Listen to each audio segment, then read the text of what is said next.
Hello my friends, John LaRuffa here with another rules speed through, and in this episode we're going to take a look at Weirdwood Manor. I'm going to show you how to play this from a solo standpoint, and again, these videos are trying to help you get back in the game after you've maybe read the rulebook once, played it a couple times, it's been a little while, you just want to see how things are going, or how things go in the game, kind of jog that memory. So let's get started. Okay, folks, and as usual, please like and subscribe to my YouTube channel if you haven't done so already. If you have, I really do appreciate that support. Thank you very much. So I have the game kind of shown in this, it's not really in a turn, so to speak, although if it was, it would be the 10th day near the end of the game. And you can see a lot of things are going on the board, and I'm gonna use those to teach you or to remind you how to play, okay? So again, the whole point of this game is that you're trying to beat one of three characters here before either the 12th day comes to an end, they accomplish their victory conditions, or those things. That's basically it.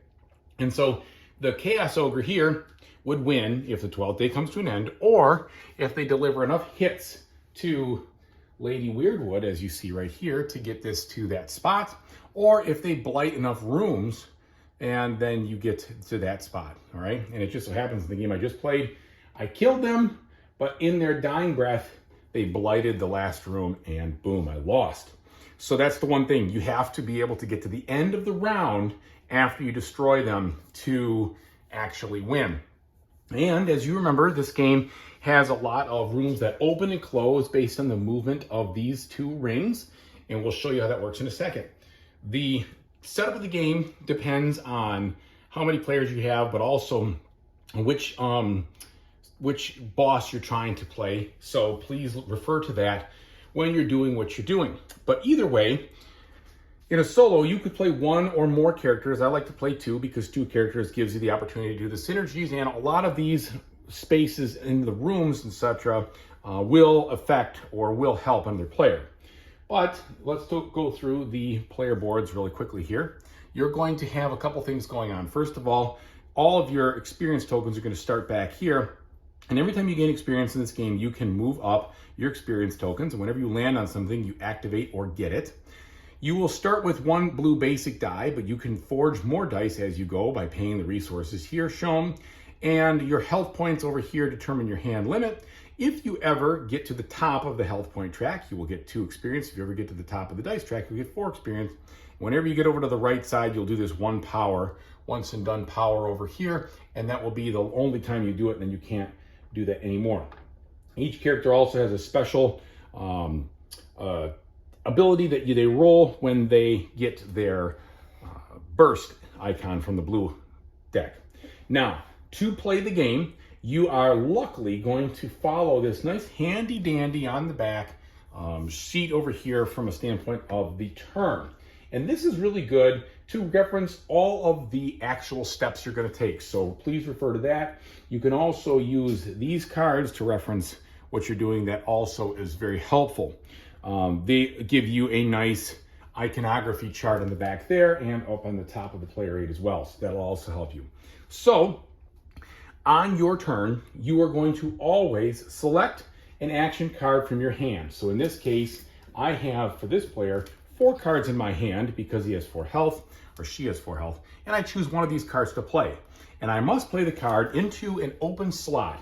And if I play it over here, I have to move the time dial into one of these slots. So if I played that right there, for instance, I would move the time dial here, here, or here, depending on where I wanted it to go. And because it crossed over the day marker, I'd also have to move the day to the 11th day, getting us 1 day closer to the end of the game. So let's say I play a card over there, and let's say I play Shifting Manor, okay? If I play this card in that spot, the first thing I would do is move the time dial like I just did. Then I have the opportunity to play any of these Warden Tactic cards. And if I do exactly what it says. In this case, I would gain 2 resources. It's a one-time use, but it would also turn one of my side over here things to wild, which would help because that wild side would mean that it would synergize with this, and then I would be able to get the bonus. In this case, it's a shield because these two things line up, as you can see here, gray to gray. And then for any time I'm doing any attacking or defending, I will generate a shield for my my situation. Then after that, I would do whatever the card says in the bottom. And usually it's a move, it can be an attack, it can have some defense. Like you can see here, this is a move action, an attack action, or something special that you read. No matter what, you can do any or all these in any order you want. So you could attack, move, move, you could move, move, attack, you could move, attack, move, etc. Or you could just skip some of them. You don't have to do them all. In the case of items like this, you would just gather those resources. And the other ones are self-explanatory. So, how do I move? Well, if I want to move, this is the red character here. I would be able to move out and into any room I want, wherever I can go, as far as I want, until I bump into a scarab or I decide to stop. When I decide to stop, I will take the action in that room immediately. I can't do anything else before that. I take the action in the room. If I stop in a room with the scarab or the fey monster, I cannot take an action there. Now, if I was to attack and defeat all the scarabs, then I would immediately be able to take the action in that room. In order for me to be able to attack, I have to have an attack icon right there, okay? So movement, you can go anywhere that you can find a way to get from wherever you are. So you see this right here, I can cross over because that hallway's open. I could cross over here because the hallway's open. I could stop there, I could keep going, I could go to wherever I want as long as I can get there. You cannot move into rooms that are rubble. So these are gone, you can't get through there anymore. You can move into rooms that are blighted. If you go into a room that's blighted, and let's say you kill the scarabs there, or there are no scarabs, you can spend, once you get there, these actions to like one fire or one min, one book, and you'll get to experience to flip that room back over to its non-blighted side. And you even get to use the stuff in the room, if I remember correctly, when you flip it back over, okay? And you get experience and it's all good. And I wanna make sure that real quickly you get to use it. The one thing that is tough about this game is that, clearing bloom light, okay, you'll do that, action flipping over. It's time you, yeah, you know what? You just get what's on there. You don't actually get to use the action right away. No. Yeah, you do. You do. You get to use the action right away. So you get all sorts of stuff. You get a reward for flipping in. You can get to use the reward is experience, but you also get to use the room right away. Speaking of using rooms, you can use the room in any order you want. So, for instance, this one's not too important, but I could get the health and the experience and then get one or the other. I get one or the other and the health of experience. Where you get screwed up sometimes is this, like this. Forge a die and get one of these. When you're doing that, you could get one of these before you forge a die and then be able to forge a die with what you got. So remember, in this game, the order of operations is extremely flexible, okay? All right, so that covers moving around. Now, let's cover attacking. So let's say you attack, or let's say the monster attacks. Either way, the attack happens simultaneously, so to speak. What that means is that you are going, whether he's attacking you or you're attacking him, you're going to sum up your attack and your defense, and you're going to net them out and determine which hits got to what person, all right? So let me give you an example. Let's say I was attacking the Fey monster here. To figure out how to figure out how you're going to attack, this is the yellow character. You would look at your dice right here, okay? And I have 1, 2, 3 dice, 2 of which are red and 1 is blue. So I would roll these, and then if I have any swords or anything else here, I would add that to whatever my situation is. So I would go ahead and roll them. All right, and I got 4 hits and a shield. Let me get these out of here. So 4 hits and a shield is what I'm bringing to this situation. Now they would roll. Now let's say it is exactly as you see here, okay? So when they roll, we are in turn 11. That means they are enraged. That means they're gonna roll this whole bunch of dice. Plus they're gonna roll a blue and another red. But they're gonna not be able to roll one of their blues because this has been completely cleared out. So in this case here, we would roll 2 black, 2 blue, 5 red, and 1 more red. So this guy is gonna really whomp us. All right, so what does he get? Well, he gets 5 shields and a ton of attack.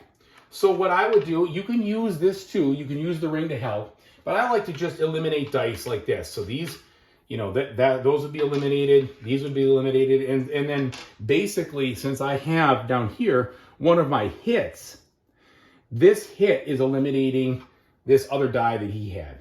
And I have a defense, so that defense over here, I want to make sure you guys can see that. Yeah, that defense icon over here would eliminate one of his swords.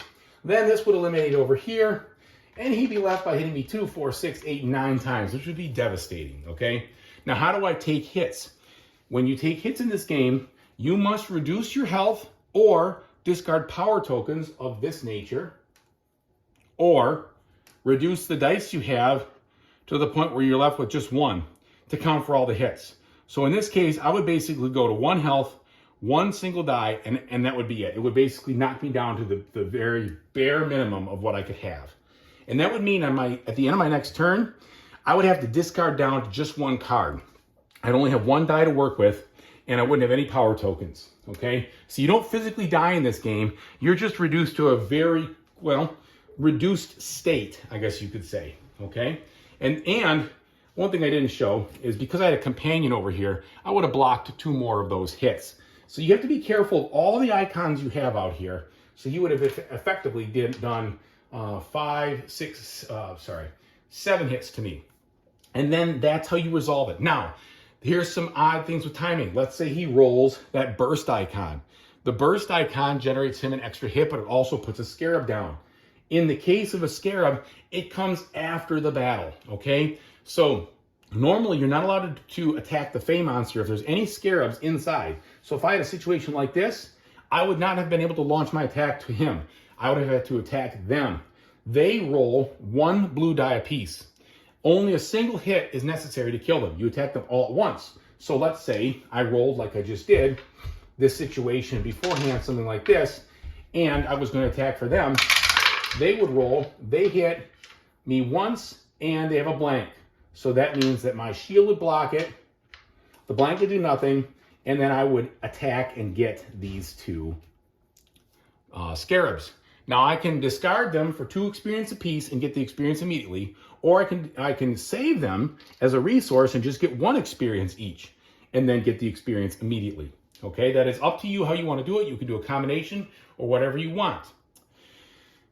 Once they're clear, then you're able to attack them on a subsequent action or a subsequent move. So the tough thing about trying to attack the Fey monster is he may move into lots of places where there's scarabs, and that protects him, okay?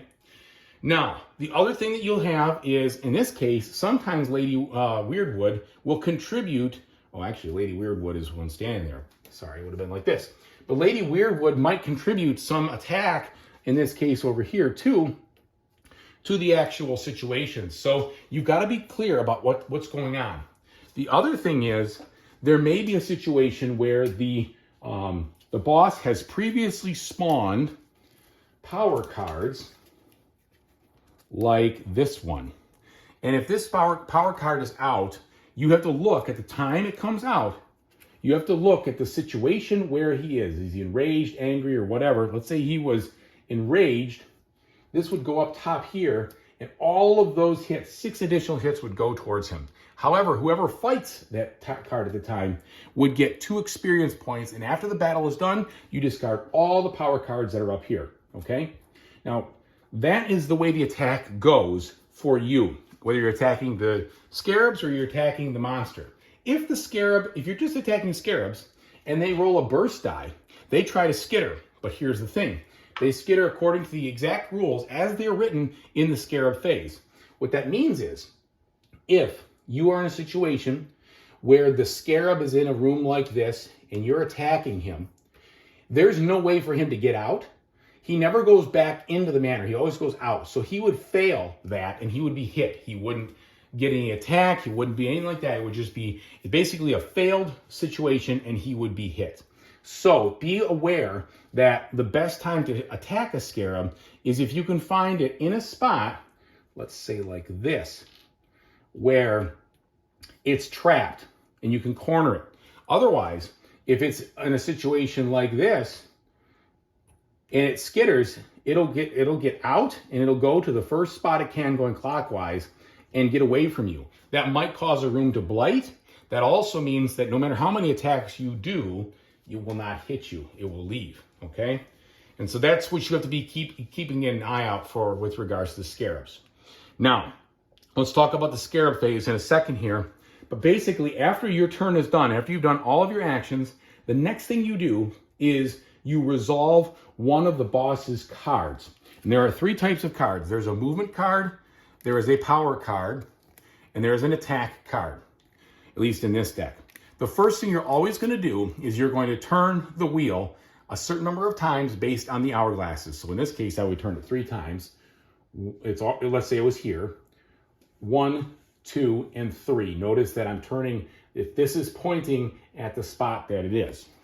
Then I would flip it over and I would do exactly what it says. So this says basically, if the monster is in a room with another player, then you spawn a scarab right there, okay? Or else you do exactly what it says. So you're going to read these cards and you're going to figure it out. On a power card, you're going to play the power card directly into that spot, like I said. Usually they're not going to take any actions after that. And in an attack card, it's going to try to attack something like this. As if if the boss is in the spot with Lady Weirdwood, then Lady Weirdwood loses a health, and that might kill you. And then it's going to do something else. Now, in the case of the ogre, a lot of times the ogre is going to destroy a room and turn it to rubble. When that happens, everything in the room is forced out of the room and into the hallway. And you in the hallway might stay there, but you're going to take a hit when that happens. The ogre will immediately move to another room based on whatever the causes are. So the ogre never stays in the hallway, but you might. You might be kicked out of the hallway or kicked out of the room because of the situation, and then you have to go out right there. And you just kind of stand right in front of it. If it turns a room into rubble, all the scarabs in the room will immediately die. If it turns a room that is blighted into rubble, like this one is right here, that will stay blighted for the rest of the game. You cannot do anything about it. All right, let's talk about a couple other things. Companions. You can hire companions in this game by going to spaces that show this icon right there, okay? And a companion can be used on your turn by flipping it over. When you flip it over, you will do whatever it says over here. The companion also gives you the ability to place a card over here and use it in as if it was part of any time zone, so to speak, or time frame, okay?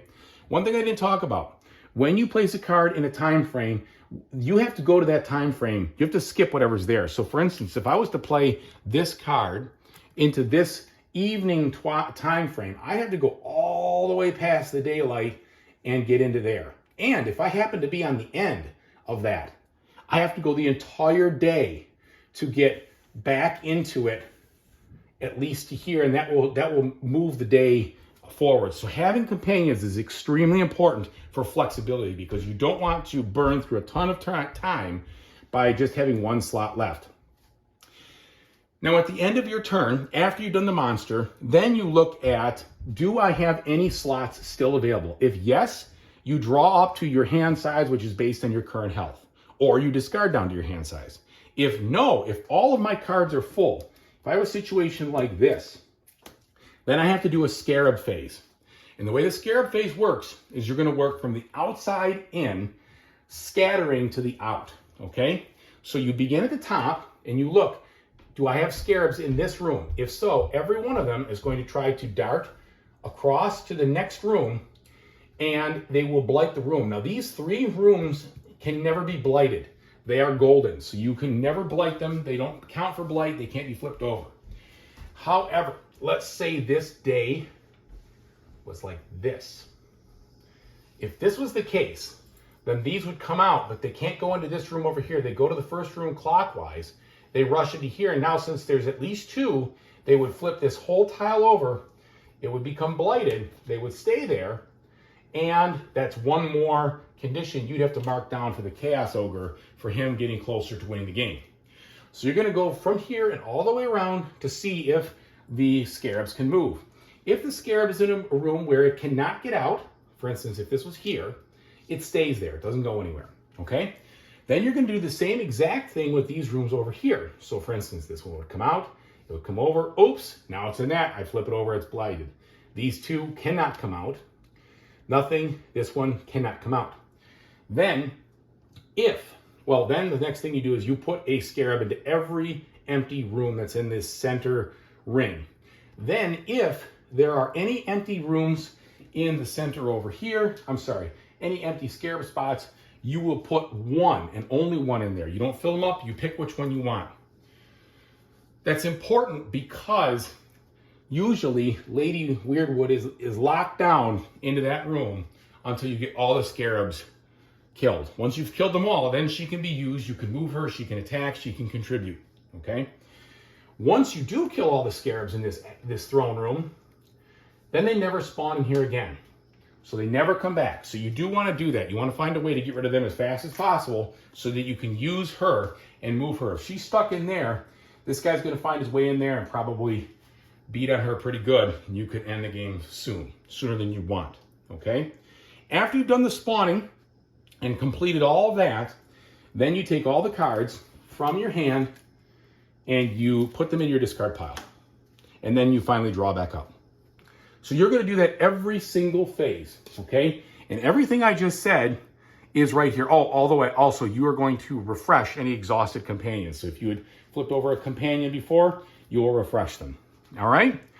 The other optional things that you could do is at any time during your turn, you can, I said, use a companion ability. You can also play a power card, a power token plus any other tokens to use any of these abilities, but you can only use these abilities once per turn. So what I like to do is I just put the token on it showing I've already used it, leave it there to the end and clear it. And these vary in nature depending on which character you're playing with. There are a lot of other nuances and things that you're going to have to discover on your own because I can't really go into them. However, I can say, at least with regards to all of the stuff in the rooms, the order of operation does not matter. You can do any or all of it however you want. You can do it any order you want, as long as there's no scarabs or the Fey monster present. And the rest of that is pretty much what I said. Now, there's probably tiny things that'll come up. Check the rule book again. Usually they're there, it's just hard to find, or Board Game Geek for more information. So I really hope this was informative and helpful for you to figure out how to play this game. It's a very fun game. I really enjoy it, and I hope that you do too. And thanks again for watching. I really appreciate it. Whatever you do in the future, I really hope you have a fantastic time doing it. Take it easy, everybody.